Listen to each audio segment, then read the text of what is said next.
Doctor साहब, इस वक्त पाकिस्तान तहरीक इंसाफ की कैफियत कभी खुशी कभी गम वाली है। एक तरफ से रिलीफ मिलते हैं, दूसरी तरफ रिहाई मुमकिन नहीं होती। इन फैसलों के असरात आपको आने वाले दिनों में क्या दिखाई दे रहे हैं? देखिए, आने वाले दिनों में यही है कि जो जिस तरह हमारी पॉलिटिक्स चल रही है उसी तरह चलेगी, यानी कन्फ्रंट्रेशन, एक दूसरे को ख़राब करना। और जिस तरह कल हमने बात की थी कि पीटीआई को थोड़ा सा मॉडरेशन से काम लेना चाहिए, थोड़ी सी गुफ्तो शनीद की तरफ जाना चाहिए, लेकिन आज जो डेवलपमेंट हुई है उसके बाद तो वो इम्कान ख़त्म हो गया है ना, दोबारा गिरफ्तारी। देखिए, ये केसेस कमज़ोर थे, लेकिन सवाल ये पैदा होता है किसने इनकरेज करके ये केस करवाए। हमें पता है इन बातों का, लेकिन बदकिस्मती ये है कि हम बोल नहीं सकते जो है। देखिए, किसने ये केस करवाया? देखिए, वो बंदा जो जिन्होंने केस किया था वो गिरफ्तार हुआ, 1 महीना करीब मेरा ख्याल है गिरफ्तारी में रहा, उसके बाद आके उसकी गैरत जाग गई।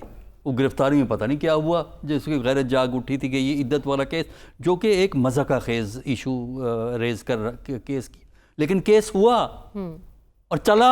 सजाएं भी इसका मतलब ये हुआ कि कुछ फोर्सेस हैं जो इस किस्म के केसेस करते हैं। और मुझे ये पहले से अंदाज़ा था कि 1-2 बेसिक डिसीजन इस वक्त मौजूद हैं जिस पे निज़ाम चल रहा है।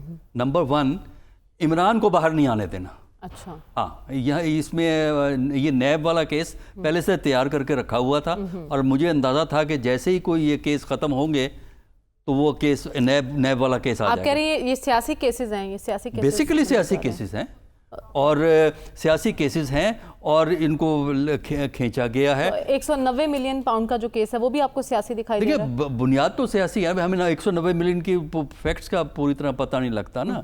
अब ये है कि हमने जब नैब ने जब पहले केसेस किए थे, जब PMLN के खिलाफ केसेस थे, हमें बड़े सच लगते थे क्योंकि वो धूमधाम से अपने फैक्ट्स बयान करते थे, लेकिन हकीकत बाद में पता लग गई ना कि केस किस तरह बने। इसी तरह इसकी भी हकीकत हमें पता लग जाएगी।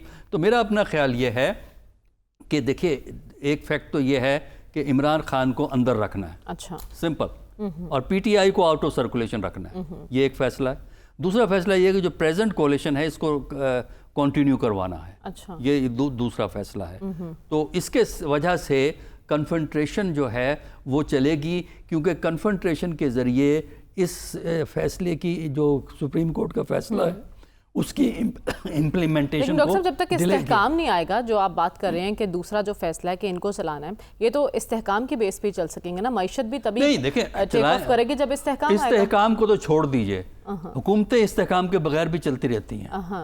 वो अलग बात है कि जब तक हुकूमत कोई परफॉर्मेंस नहीं देगी उस वक्त तक स्टेबिलिटी नहीं आएगी। स्टेबिलिटी उस वक्त तक नहीं आ सकती जब तक ये सियासतदान, PTI जिसमें भी है और दूसरी पार्टी रूलिंग पार्टी है, अगर ये इसी तरह लड़ते रहेंगे, यानी जो बयानबाजियां हुई